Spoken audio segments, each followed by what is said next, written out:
I'm Roby Brock. Welcome to this edition of Talk Business and Politics. On this week's agenda, State Senator Bart Hester, the leader of the Arkansas Senate. He was voted in as Senate President Pro Tem this week. What are his thoughts on Governor Asa Hutchinson's final budget, the sanction against Senator Alan Clark, and new rules to govern the supermajorities in the GOP? Bill Halter, CEO of Scenic Hill Solar, the former lieutenant governor, has a thriving solar business. He's made a new announcement this week to encourage manufacturing American-made solar array components. Could this be a boon to Arkansas? Plus, we'll run through our top headlines of the last week. Stick around for the next half hour. We'll talk business, politics, and much more.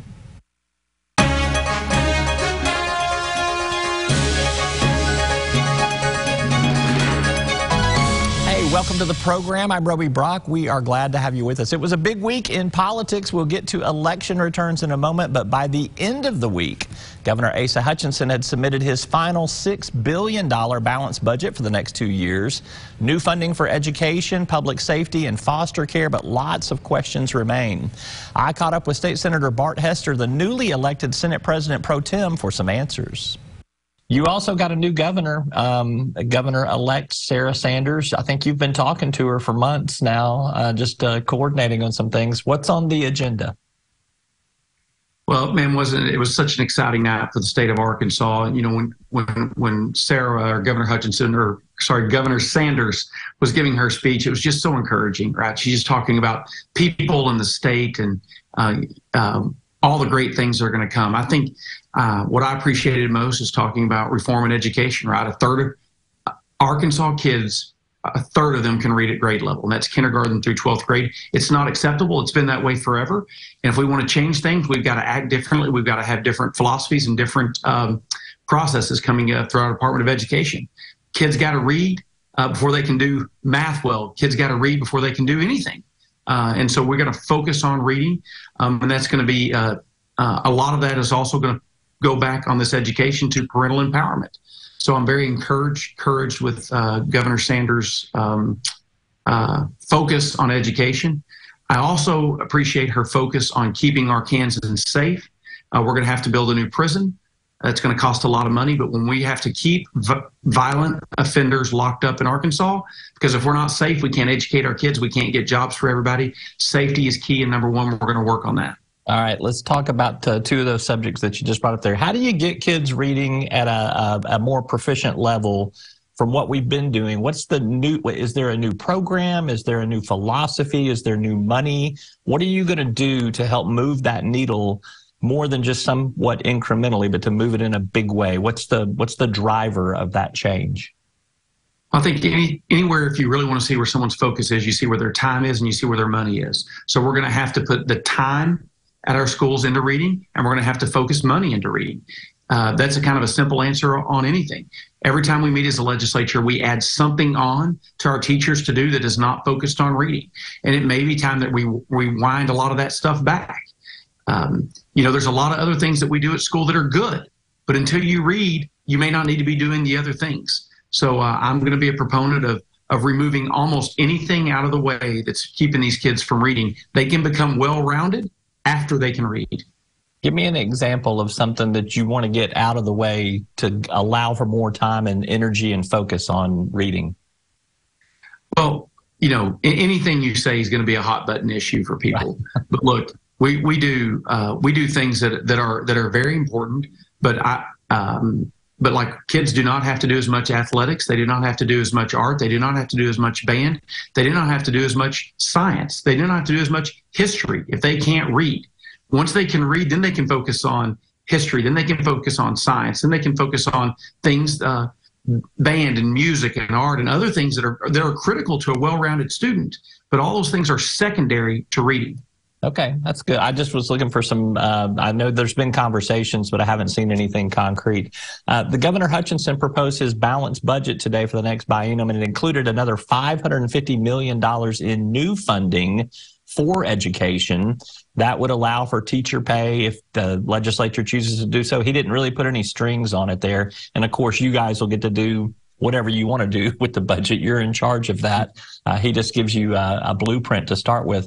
With an extra $550 million, I mean, could that solve a lot of the problems that you're talking about?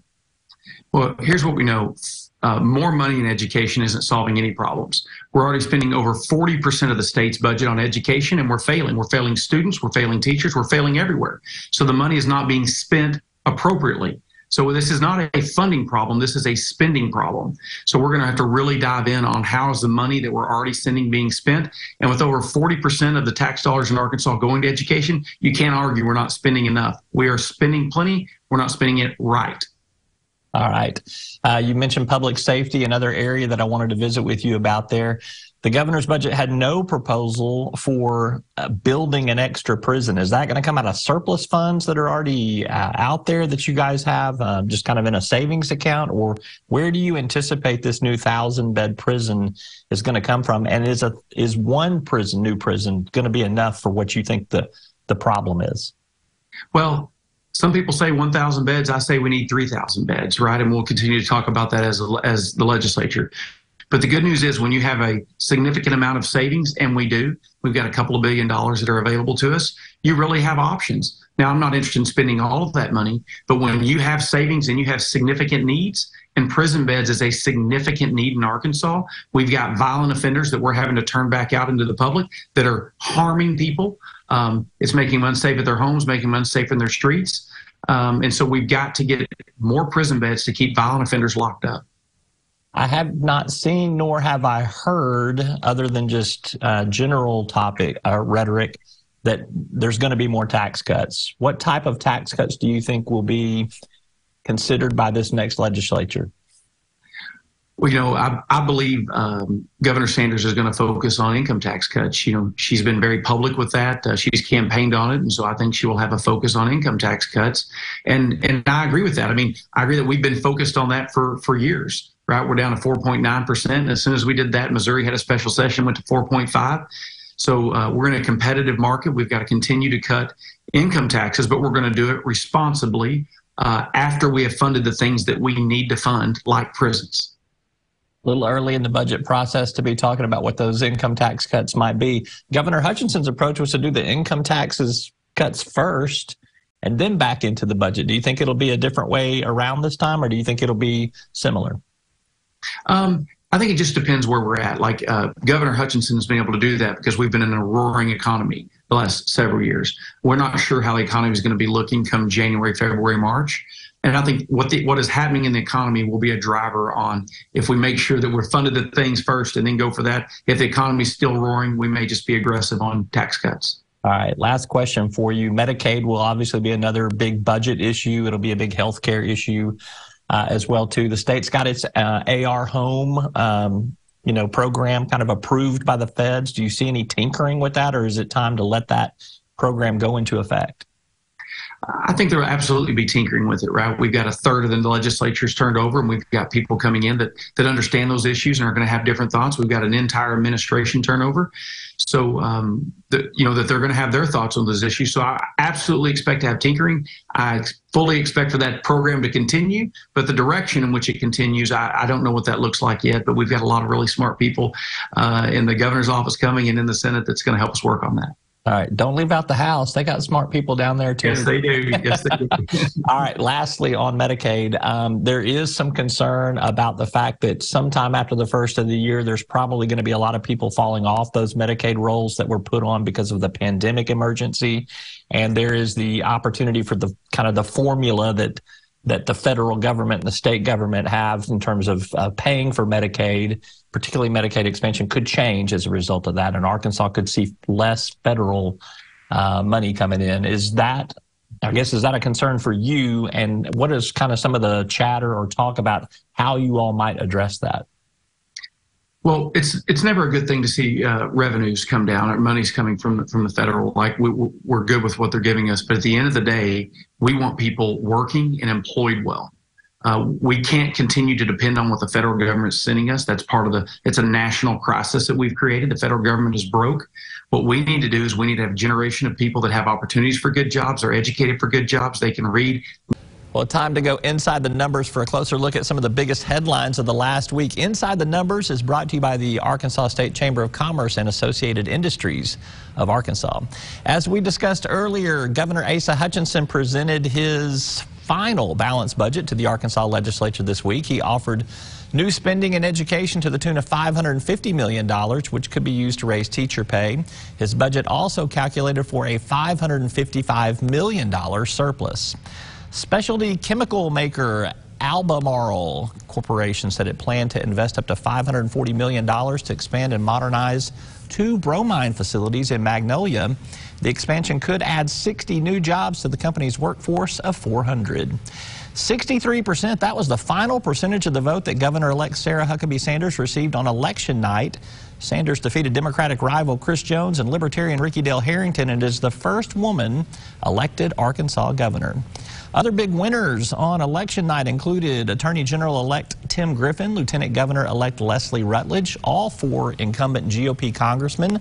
That would be Representatives Crawford, Hill, Womack, and Westerman. And then, of course, U.S. Senator John Bozeman was reelected by a comfortable margin. Welcome back to the program. I am joined now by Bill Halter, the former lieutenant governor, since we're talking politics, and the CEO of Scenic Hill Solar. Good to see you. Great to see you again, Roby. All right, for people that don't know what you've been doing since you departed politics there, what is Scenic Hill Solar and what are you doing? Scenic Hill Solar is Arkansas's largest solar development company. For the last 7 years, we've been building the industry in Arkansas, and delighted to tell you that to date, we have $200 million worth of projects either built or under contract, building out the industry of the 21st century. Explain what those projects are. I think people maybe drive down the highways or the interstate sometimes and they see the fields, but they don't really know all that's going on. And then I think there's more to it than just the fields. So. Absolutely. So what we do is build commercial scale solar power plants for clients. We're either selling them electricity or we're turnkey delivering them the power plants that they in fact own. And you're right, Roby, if you drive down pretty much any Arkansas highway, you're going to see one of our projects. We're pretty conscious about putting them where they're visible to the public, and it has been a booming success here. Bigger Scenic Hill Solar signs on there. That's my one recommendation. Yeah. All right, this week you guys announced American-made, Arkansas-built. It's a new initiative to kind of onshore some manufacturing that goes on overseas for the components that are needed to build these solar arrays that you're talking about. Tell me a little bit about kind of the state of that portion of the manufacturing industry and what this objective is. So the initiative, American-made, Arkansas-built, really has a twofold mission. The first is to enhance the amount of American-manufactured products in the solar industry. The second is to really focus on Arkansas specifically and try to vault Arkansas into position not just of catching up with the rest of the country, but actually leading. And so what we've done is allied ourselves with the premier American manufacturers of different solar components. So whether that be modules, inverters, racking, steel, data acquisition systems. And so what we're doing is putting a real emphasis on making these plants American-made as much as possible. There's a bit of history here. Solar power was an American invention. This really started in Bell Labs. You remember the old Bell Labs with AT&T? That was the initial formulation of this. But unfortunately, about 15 years ago, as a result of Chinese intervention in the market, predatory practices, a whole bunch of very tough, bad acts, America lost the leadership position in these technologies. So today, the vast majority of modules, for example, are manufactured by Chinese companies. Same thing with inverters. This is an attempt, our attempt, to have Arkansas play a role in restoring American preeminence in this industry. Yeah, that certainly feeds into the supply chain stories that we've been saying there. Yep. So let's talk about what some of the incentives are that make this work. The Inflation Reduction Act actually had some incentives for the solar industry. Kind of what are they? How do you capitalize on that? Sure. Two big categories of incentives in the Inflation Reduction Act. The first applies tax credits and accelerated depreciation that's available for the owners of power plants. So if we do a project, for example, for our client L'Oreal in North Little Rock, they receive very generous tax incentives, and this has provided a real boost to the industry. The second category of incentives in the Inflation Reduction Act are for these American manufacturers of solar technology. So they have some additional tax incentives.